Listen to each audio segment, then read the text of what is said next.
Mencari kejelasan dalam kekacauan wacana kesetaraan gender yang seringkali emosional dan dikotak-kotakkan memerlukan pisau analisis yang tajam untuk membedahnya.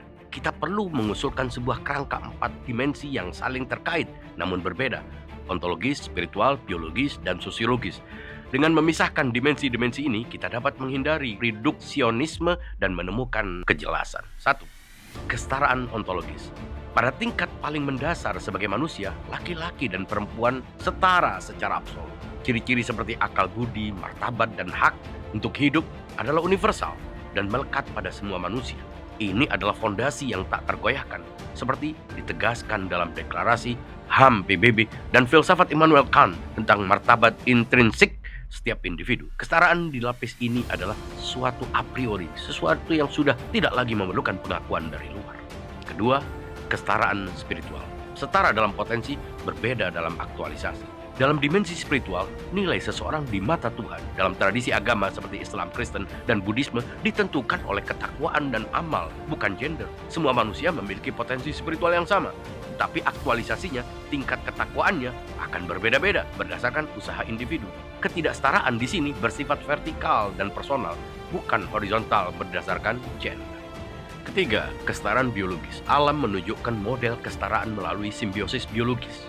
Dalam reproduksi dan seksualitas, laki-laki dan perempuan berperan sebagai mitra yang setara dan saling melengkapi dengan fungsi yang berbeda, misalnya kontribusi genetik yang setara. Hubungan ini bersifat resiprokal, bukan hierarkis. Namun, biologis adalah fondasi, bukan takdir yang membatasi peran sosial.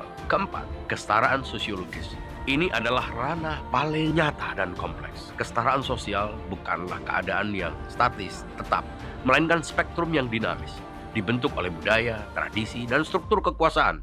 Sebagian besar ketidaksetaraan seperti kesenjangan upah atau pembatasan peran berasal dari konstruksi sosial yang dapat dan telah berubah sepanjang sejarah, seperti dikemukakan oleh Simone de Beauvoir. Kelima, paradoks perjuangan. Menuntut kesetaraan ontologis adalah keliru kategorial, karena kesetaraan itu sudah ada secara mutlak. Menuntutnya berarti meminta pengakuan atas gravitasi. Menuntut kesetaraan sosial melalui konfrontasi seringkali kontraproduktif. Yang dibutuhkan adalah edukasi transformatif dan rekonstruksi sistemik, bukan sekadar tuntutan yang mengakui posisi sebagai pihak yang kurang. Jalan keluarnya, filsafat Mullasadra menawarkan 3 prinsip untuk melampaui kebuntuan ini. Pertama, primasi eksistensi, asalatul wujud. Realitas sejati adalah eksistensi atau keberadaan itu sendiri. Kategori gender, laki, perempuan hanyalah esensi atau mahiyah, konstruksi mental yang artifisial. Yang fundamental adalah menjadi manusia, bukan menjadi laki-laki atau perempuan. Kedua, gradualitas eksistensi, tashkikul wujud. Eksistensi memanifestasi dalam tingkatan intensitas yang berbeda. Ini menjelaskan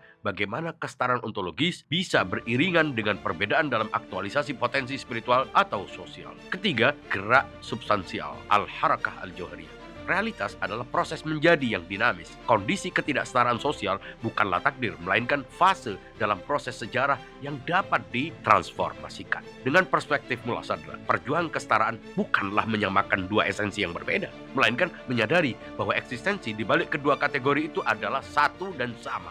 Manusia secara ontologis, komplementer secara biologis, dan setara dalam potensi spiritual. Ketidaksetaraan terutama berada di ranah sosiologis yang merupakan konstruksi yang bisa diubah. Oleh karena itu, tujuan sejati bukanlah menciptakan kesetaraan, melainkan menyelaraskan struktur sosial lapisan keempat dengan prinsip kesetaraan yang sudah inheren pada 3 lapisan pertama. Perjuangan ini adalah upaya membersihkan distorsi budaya dan kekuasaan untuk mengembalikan keseimbangan alam. Dari tuntutan menuju kesadaran, kesimpulannya kita perlu beralih dari paradigma menuntut ke paradigma menyadari dan mentransformasi. Dengan filsafat Sadra, kita dapat melampaui ilusi kategori gender yang kaku. Perjuangan kesetaraan kemudian menjadi proyek kesadaran kolektif, sebuah jihad filosofis untuk membongkar struktur yang menindas dan mewujudkan kesetaraan yang sudah ada dalam hakikat kemanusiaan kita, dalam eksistensi kita. Refresh your mind. Perkaya konten ini dengan komentar-komentar Anda.